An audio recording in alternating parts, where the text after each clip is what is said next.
Perfectly excellent.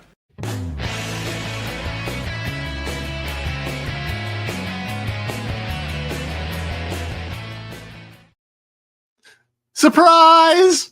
We're here on a Wednesday. On a Wednesday with the clock ticking down to when wrestling starts. So that's what we usually don't do on Wednesdays. But you're going to be away next week. So we had like a random idea for a quick show and decided to just sort of run with it with no planning. What could go wrong? Everything could go wrong, but everything can go right too. So hello, party people. Welcome to an off day epa issue. Yeah. Bonus round. Bonus rounds. I love it. You want to just dive right in? Got a couple little things to talk about before the big one. We got 30 minutes. Let's hit it up. Let's do it. Let's go. Perfectly excellent.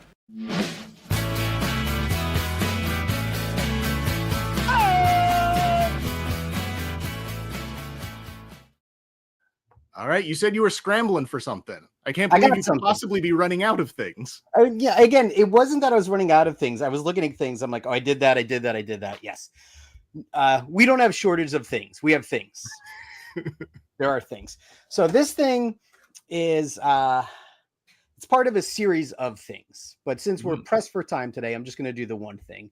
Basically, our world is super unstable right now when it comes to buying things from overseas. The tariffs keep changing, and there was another update, and this time Nintendo responded by saying, hey, we're not going to raise the price of Switch 2. We're going to raise the price on everything else. So I was like, you know what? The prices on their accessories have already been going up and up. I'm just going to grab this last thing that I need right now and be done with it. And that last thing was the one last amiibo from Tears of the Kingdom. Now, these things should usually be around like $20. Okay. This new wave was $30 because of tariffs, and I did not want to pay any more than that. So they released 4 new amiibos for Tears of the Kingdom, and this was the 4th one I've needed. I just bit the bullet and bought it. I'm glad to have it though, because now I have every Zelda amiibo. So if I was a collector of Zelda amiibos, if I would be made whole, like this one makes me whole. So that's it. Quick and dirty. So yeah, there's who is that? This is Rigi. I'm not sure how to Luigi. Luigi, yes, he's gone for a different look. Again, he looks like Rufio from Hook. Yeah, somewhat hard to explain within the time crunch, but maybe I can go through and we can talk about. We can do a Legend of Zelda episode because I think it's been a while since you've Zelda'd. About a year ago, I played through the first Legend of Zelda up until the last dungeon, and then I just sort of stopped. Okay. Not even for any reason. I just I'm done playing today. I'll pick this up tomorrow. And then I never went back. Wow. That might be a fun, talk about nostalgia. Like Zelda to me is the end all be all of video games. So I would love to do an episode dedicated purely to Legend of Zelda at some point. All right. Well, for me, I just got a couple of new Origins, Masters of the Universe Origins figures. We have Shirella, who I believe was a figure that was planned for the Powers of Grayskull line that got canceled in like '88 or whatever. So they're making one of her. So very nice. Cool. Into that. This is a character from the TV show, and I just thought he looked really cool. This is Fangman. Fangman. All right. Yeah. So she got a real name. She's Shirella. Yeah. Shirella. He is on Fangman. Who hands out names in Eternia? Like, how does that work? It happens. And then I got a new Orko, and I'm not entirely sure why. It's a little bit different than the one I already have, and I think I like it better, but I kind of want to just put them side by side and see which one I prefer, and then I'll probably just get rid of the other one. Yeah, you can never have too many Orkos. Orko's a good one. I like Orko. Yes. Big fan. So sorry. I was gonna say we use Okta at work as like an authentication system, and I always think Orko every time I see it pop up. Like I think it's a missed opportunity because I would much rather have Orko come out and authenticate me. Yeah, you'd probably get logged into the wrong thing every time. Yeah, just where he comes out, like he used to do the commercial breaks, is what I remember. Yeah, comes and pulls his hat down and stuff. That would be great. I would love to start my day that way. Well, I don't have any real good stories. I just got some new figures. Excited to get them on the shelf. And Cool. let's do another little quickie here real quick. What is that? A snow cat? Perfectly excellent.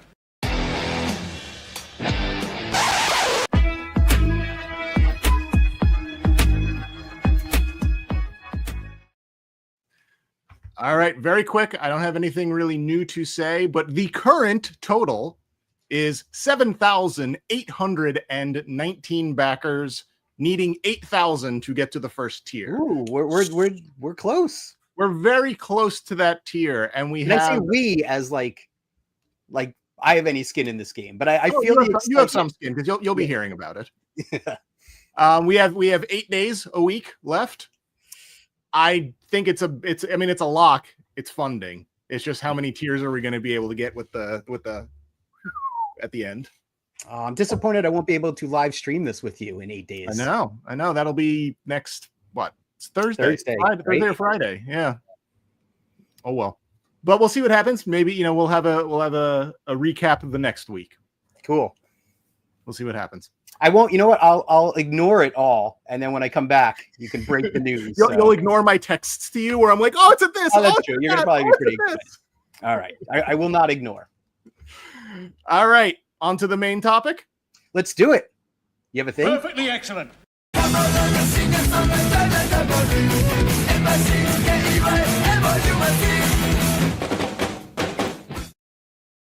You had a thing. I always have a thing. And it's funny because the first thing I was going to ask you is like, when was the last time you were there? And just by the paper fast passes that you put on that thing, I could tell it's been a bit. 2004. Okay, yes. A lot has changed since then. We don't have the time to go into it, but I can tell you those paper fast passes are dead. Fast pass as we used to know it is dead. It's gone through multiple iterations of a paid service ever since it used to be free, and now we're on what's called lightning lanes. You have your lightning lane single rides or lightning lane multi rides, and you pay for both. So it adds a nice, it can add another $50, $60 per person per day to your trip. So good times. Yeah, and that's kind of one of the reasons why I thought it would be a fun idea to just sort of talk about it. You're going to Disney World next week. You go to Disney World often. I do. I have gone 4 times, twice in the 80s and twice in the early 2000s.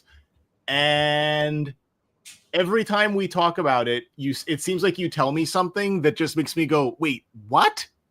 And that could, I think there's things to talk about.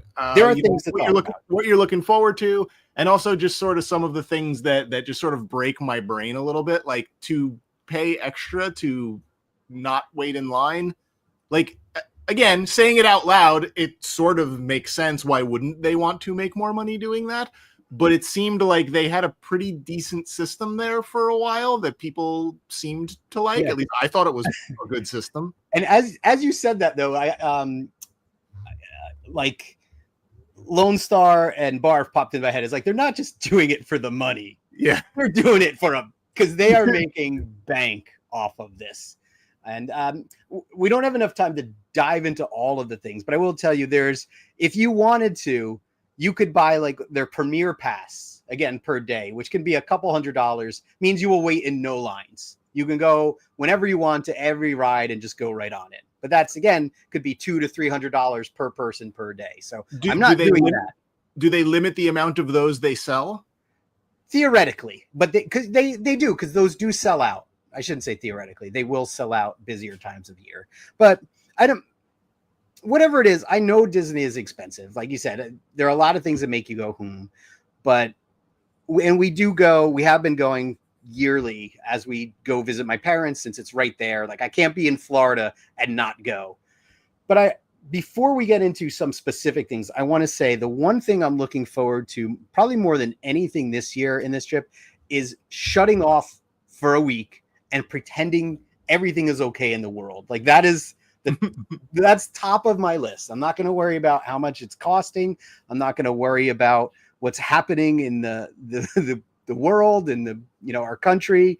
I'm not going to worry what's happening with jobs these days. I'm just going to put every ounce of energy I can into just enjoying the week and having fun shutting off my brain and pretending I actually live in like this, perfect, I don't know, world, Disney World for a week. So that's number one. That's a good name for it. Yeah, they should call it that. It's not a land. It's bigger than a land. It's bigger than a land. But there are specific things I am looking forward to. And again, since you haven't been in a while, I want to tell you about these. Tell me about these things. And then I have questions. I have lots of questions. Okay, let's do this. Do you want to do the thing and I'll do the thing? This thing? This thing. Okay.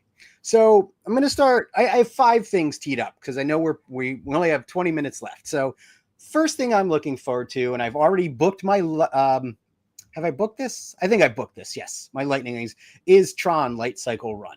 Now I find it infinitely amusing that Disney does not let go of Tron. Like you got to commend them on how hard they keep trying with Tron. So I love the fact that there is an attraction at Magic Kingdom, and it's a great roller coaster. It's very short, unfortunately, but it's a lot of fun. It's a great experience if you could ride it in day and ride it at night. Really, really cool. You basically sit on a light cycle and vroom, away you go. How old is this ride? This is only a couple of years old. Okay. Actually, I don't know. Was it like maybe? No, because it didn't. It was supposed to open before the pandemic, so it's less than 5 years old. Maybe like 3 or 4 right now. Okay. Yeah, but it's a lot of fun. And again, I've only been on it, I think maybe twice so far. So I'm looking forward to jumping back in. Returning to the grid, as they like to say. Okay. Not my favorite coaster by far, but definitely one that I enjoy. Is it as good as the bike ride with the ET bike ride that was in Universal Studios? Can it hit that level? Unfortunately, this one does not say your name as you go by ET at the end. There's actually no ET in this ride. It has like 100% less ETs than the ET ride. That feels like a miss. Yeah, I don't even know if that ET ride is still around. I think that. Yeah, I haven't been to Universal since the 80s. I went to Universal once on one of those 2 80s trips. No, yeah, I haven't been. I've been there since the 80s, but it's been a while. But cool. Yeah, this is something fun. Like I think you would enjoy this. Okay. And that's it. Again, really neat. Not. It's on my list, but it's number 5. So. Okay. All right. What do we got next? All right. Oh, hang on. We're skipping. My slides are all messed up. Stand by. What? I knew that was going to happen. All right. What? Oh. Number 4 on my list. What's that? This is the Guardians of the Galaxy Cosmic Rewind coaster. I've been on this a lot of times. I absolutely love this roller coaster. This is basically, if it feels like a modern Space Mountain, and just everything about it is great. And the fact that it has, I think maybe one of 6 songs randomly playing on the ride, really, it's got a really good vibe. There's tons of fun. The cars rotate on the track, so it creates some like good inertia. You feel a lot of force as you're going around some turns. There is, like, when you get off the ride, there's like a puke area for people that maybe it might have been a little too much. Oh my. Okay. But it's a great coaster. No inversions, but a lot of fun, really smooth, really cool visuals. There's a fun pre-show, which is that photo on the right there. Right. And then the ride itself is great. So I'm probably going to do this, 2, 3, 4 times while we're there. And I'm very much looking forward to going on this one. Did you book the Lightning League for it? I did book the Lightning League for it. Yeah, you can do it. So a week before your trip now, if you're staying at a Disney hotel, you can go on and book all this in advance. Gotcha. So it was about like a $700 or $800 day just booking things. Again, for a family of 4. You have to pay per ride? So two things. There's Lightning Lane Multipass, which you buy for the park, and that includes a bunch of attractions, like 95% of the attractions, or maybe 90%, depending on the park. Okay. And then you could book, I think you can hold 3 at a time. They have different tiers. So you can maybe get 1 from tier 1 and 2 from tier 2. And then as you use them, you can book more and more. So you can, as long as things are still available. But there are some rides that sit outside of that, where if you want to skip the line on those specifically, then you have to pay for them. And those are the Lightning Lane individual rides. So that's something like Guardians of the Galaxy is a individual ride that you pay, and Tron is something you pay for separately. And those could be anywhere from like, I don't know, $10 to like $20 per ride. Per person. Per person. Yeah. So Okay. again, you just kind of have to factor it all into your day and like how much your time is worth. And if you're like, I was going to say, if you're going once and you haven't gone in ages, I would highly recommend just pay for everything so you have the best time rather than waiting online. The downside to this, like Guardians of the Galaxy has a really cool queue with like some spaceships and stuff and things to look at. When you go on the Lightning Lane, you just skip over that queue. So you can ride it for free too. Just you're going to wait in line. That's all. Like what's the average wait in line for something like this if you were to not Lightning League it? Yeah, it depends. I mean, some of these lines could get up to 2 hours, 3 hours, depending on when you go. Yeah. Like, I remember one time they used to do a virtual queue for these rides. Something they do when it first comes out, where it's 7 a.m, you go on the app and you basically say like, I want to ride this. And it says, okay, great. Come back at like 2:00. And that's free when they have those. So last time I did that for Guardians, whatever it was, it said, okay, come back at 10:00. Came back at 10:00. And even then I waited an hour in line. So 10, by the time I got on, it was 11 to ride. So it could be substantial when you think about, if you do this, it's going to eat a good chunk of your day, like waiting on lines for these things. So again, That's why I don't have the patience, and I'd rather just pay for the things. And I just factor it into hey, this might have cost me X for the ticket, and now it's another $50, $60 added onto that for the day. All right. Well, what's next on the list? Next on the list, I don't know if these are in order anymore. I think I might have skipped around, but I'm going to deal with it. Is the Disney Starlight Parade? Dreamlight? I'm not really sure what the name of this is. So Walt Disney World has not had a nighttime parade since Main Street Electrical Parade left probably about 10 years ago. So just no nighttime parades. They'll do it for the Halloween party. They have Mickey's, the Boo to You party. What is the parade? Yeah, Boo to You, I guess, parade. Sorry, I'm thinking fast. I'm not prepared. And so I'm really excited to see like a nighttime Main Street Electrical Parade inspired type of event. And this happens at 9 and 11. Why would they cancel the Electric Light Orchestra Parade only to kind of bring back another one? Yeah, I would have been happy if they just brought it back, but I guess maybe it's old, it's broken, doesn't work anymore. Not entirely stable? Not entirely stable. But at least this way they could bring this, and then when people get tired of this, they can do a special event now. For 3 months, we have the Main Street Electrical Parade back. Oh, okay. Yeah, I guess nostalgia is important. It is. Yeah, I was really excited 10 years ago when we got to see the Main Street Electrical Parade. Maybe we saw it a couple times. I remember Ollie was there. It was the first like nighttime thing he ever saw at the Magic Kingdom. So really cool. But I'm excited to see this. They released the soundtrack to it, which I love, my Disney theme park music. So I bought that, but I haven't listened to it yet because I want to go in fresh on this one and see what it's all about. And then you can listen to it on the way home. And then I can listen to it on the way home. All right. What we got next? Oh, that's not something. Another one on the list. Okay. So I remember this ride. You do. So now it's changed a lot since you've seen it. I remember waiting online for a long time for this one. Yes. That version you rode was Test Track 1.0. Okay. This new version, which I think just opened, is Test Track 3.0. So it already went through one renovation and now they've redone it again. Okay. So yeah, this will be fun. I'm looking forward to this. I've saw some stuff, like some promo art, and it looks, it's basically the same ride. Again, the queue has been changed, and then the attraction itself has some new stuff. They modernized it a bit since it was, it wasn't super impressive.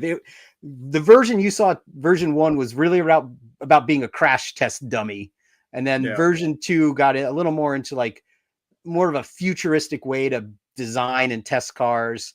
And I don't really know what the theme of this one is, but it looks cool. It's one of the few rides that Ollie will ride with me. He doesn't do thrill rides. Gotcha. So I'm excited that we can do this together. This is my main memories from this is one, I remember the ride itself being pretty long once you actually sat down. Yep. But the other one is, I just remember that my wife, who was not my wife at the time, but my wife and I got really grumpy with each other waiting on this line.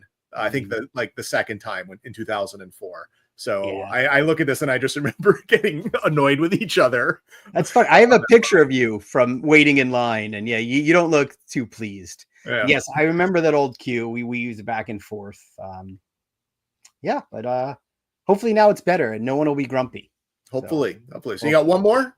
I got one more, and I think I already spoiled it. I got to go back this way. I don't know why that other photo's there. Yes. Okay. Super psyched on these guys. So these are the BDX. Ride. What's that? It's a small ride. It is a small ride. It's a small world. Now, these are the BDX droids, also known as the Duckling droids. They first debuted out in Disneyland, and they are like just bipedal droids that kind of roam around the Star Wars land. And they just announced that they're bringing them to Galaxy's Edge. So I am super psyched to see them up in person. I don't know. I'm a sucker for droids, robots, whatever. So to see these guys roaming around Galaxy's Edge will be a ton of fun. I've been trying to build one myself to bring, but I don't think I'm going to finish that in time. But they're really cool. They're small, but extremely expressive. They just have such an amazing personality that comes across in the way they move, the way they tilt their heads, the way their antennas move back and forth. So, how many like is Star Wars Land just like lousy with these things, or they're just like no. That you have to hunt down? There's only one's missing. I think there's 4 of them. There's a green one that I just noticed is not in this photo. So, and they're going to come out at specific times. It's not going to be random. So, which is great because I would hate to miss them or have to kind of wait around and sit. So having the times to be able to come out and see these guys will be cool. And then I hope to get some cool pictures and videos. Once I get back, we can do a regroup and look at some of the fun things and some other things that may have transpired on that trip. Can you like feed them like nuts and bolts and things like that? Yes, but you have to get a lightning lane for it. And then you have to buy from the petting farm or the petting zoo. You have to buy the nuts and bolts. You put the quarter in the gumball machine. You get a handful of bolts and you're just going to throw it at them. No, I think they would be most displeased if you did that. All right. So while you're there, since you collect things, obviously, is there anything that you're looking for while you're there? Are there any souvenirs? Yeah. So I really hope, and I know it's not I would love it if they made little BDX droids to take home. Like they make a lot of these things, like little just wind up figures to take home. That'd be really cool. The only thing that's on my radar for this list is they have their line of Droid Depot figures, which are like, 3 3/4 inch figures. Is that right? But they seem a little smaller. Like, I don't know. I feel like they don't quite scale with the vintage collection a little bit. Maybe they do. After being in Black Series, vintage collection, every time I look at a figure, it feels tiny. Like, I can't believe like that's what scale we played with. It just seems small. But they make a Halloween droid every year. So I'll probably pick that up if I could see it, because I think those are starting to hit shelves. But otherwise, really, I would love to I love going to Galaxy's Edge and just looking, because the way Galaxy's Edge is set up is even all the stores there are meant to be in universe, meaning you won't find a Black Series figure in Galaxy's Edge. You won't find like a shirt that says Disney World or something. It's meant to be like their shops and stalls and kiosks that you would find on some backworlds planet. Like, you can get t-shirts, don't get me wrong. They're going to sell you stuff. Yeah. But there's like one store, I think is called like the Toydarian, which looks almost like homemade toys, and they're all Star Wars themed. There's Doc Ondar's Den of Antiquities, which is, you go in there, they sell lightsabers, they sell kyber crystals, lots of art. sculptures and neat things like that. And there's multicolored popcorn. And I forgot it was called on one of the Bad Batch episodes. There was like a shameless plug in it with I can't remember what was the big dude's name. Big guy. Big guy. There was and Omega was sitting with Big Guy, and they're eating like the popcorn, and they say the name like they might as well have just said like, "Oh, this is that delicious popcorn you could get at Black Spire Outpost on Batuu." But yeah, it's cool to look around. I buy stuff from Doc Ondar's. They have some mystery boxes that come in like these. You can get droids in like crates like this, which are always fun. And these make great props. So I like these. So if you'd like, I can bring you home one. No, I'm good. Droid. I love the Droid Depot. That's probably my favorite store there. You can build a droid, but that's not on the agenda for this trip. Nor is building a lightsaber. So well, I would imagine you can only do that so many times before it is no longer ultra necessary. I think you'd run out of weird looking lightsaber. What's that? That's a weird looking lightsaber. It is. I should show you. My lightsaber's upstairs. I did it. I don't know if I did it a year ago or maybe 2 years ago. We did it. Both Ollie and I built lightsabers. It was a really fun experience. I heard they're going to change it up a little bit. The build a droid is very like you just go into this area. There's a conveyor belt of parts and you kind of pick out your parts. You put them in a basket. You go over to a station where they have electric screwdrivers mounted and you assemble it. And I wish they would allow you some more variety when you build a droid. Because if you're building an R2 unit, you pick up the legs, there's two legs together. Like you can't pick up a blue leg and a white leg. So that's kind of disappointing. Same thing if you're going to build like a BB-8 style droid, you can't use two different colors for the B or the 8. I don't know, the ball thing. But the lightsaber is cool because first you pick your like a theme. And then within your theme, you have various different parts to choose from to assemble your lightsaber. So you can make it unique. You just during one session, you can't mix and match themes. And it's a whole show, unlike the Droid Depot where you just go build it and you leave. It's an experience. There's people that are in character that are telling you Jedi lore about your saber, about your parts. And it's a production. I don't want to spoil any of it, but it is really cool. And then the coolest part is at the end when everybody is done building their sabers and they have this thing where everybody finally ignites it for the first time. And just to be in a room with like a dozen or so lightsabers just all coming on at the same time. Like you're with your people, like you feel it. Like it might not sound it, but like I was so psyched to that. It's such a great moment. Yeah. Well, that's really awesome. And like, I'm psyched that you're going. I'm psyched that you're still psyched to be going. Yes. But whenever we talk about Disney, like my brain starts going like, I don't want to say I get confused because that makes it sound like I'm stupid, but people don't say that about you. No, never. Yeah. But I'm definitely perplexed by some decisions that they've made. And I'm curious as to how Disney, people who really like Disney and go year after year after year, how do they not get really angry about some of this stuff? Because again, I don't have much skin in the game. Like I've only been there a few times. I've come to grips with the fact that it's likely I'll never go back because I just cannot see myself spending that kind of money to go to a theme park. Whereas like I could go to Japan probably twice for that kind of money. Hit me with one of those questions. We got a minute and a half.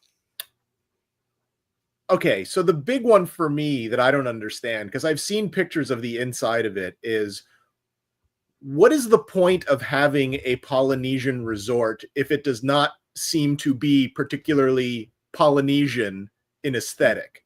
Are you talking about I would think that someone who wants to pay the premium to be in that hotel would probably like it to be a kitschy Polynesian style hotel. That was the beauty of it, right? That 70s era kind of Hawaii, like Magnum PI, Hawaii 5-0, like 70s 8. I always loved that theme.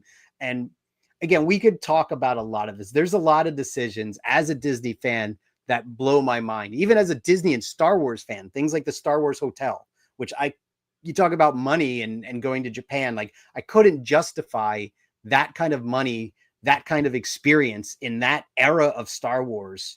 And yeah, would it last a year? I don't know. It closed because I guess I wasn't alone. Disney's doing a lot of things to their rooms that I absolutely do not like. Like over at the Contemporary, another staple of Disney, like the Contemporary Resort with its architecture. It was trapped in that, like, I don't know, that future that never was kind of appeal. And now they started making the rooms like Incredible themes. I don't want to pay that kind of money to stay in a room that's themed after the Incredibles. It's just nothing against the Incredibles, great movie, but it just seems so bizarre. So we could talk. Maybe when I get back, we could talk about some more decisions that they make, because there's things that I love. There's definitely a lot of head scratchers there, but like them taking down the Muppets thing, like that. I can't. That hurts. And we're just missing that. Like they're demolishing it now, so we're a couple months late. And again, I like the fact that they're going to get rid of Aerosmith and move the Muppets over to Rock and Roller Coaster. But that's not something that my kids will go on. So they're going to miss out on that Muppet experience. And even the whole Muppet Courtyard, the Muppet Factory store has been closed forever. That I don't think that ever reopened after COVID. That really hurts. I am hopeful that they do something with it, though, that they put it on Disney Plus so we can enjoy the show at least. But I guess we'll wait and see. I'm glad that they're putting it in that particular Aerosmith coaster, because again, I have not been there since 2004, but that by far was the best coaster, like pure coaster that I was on.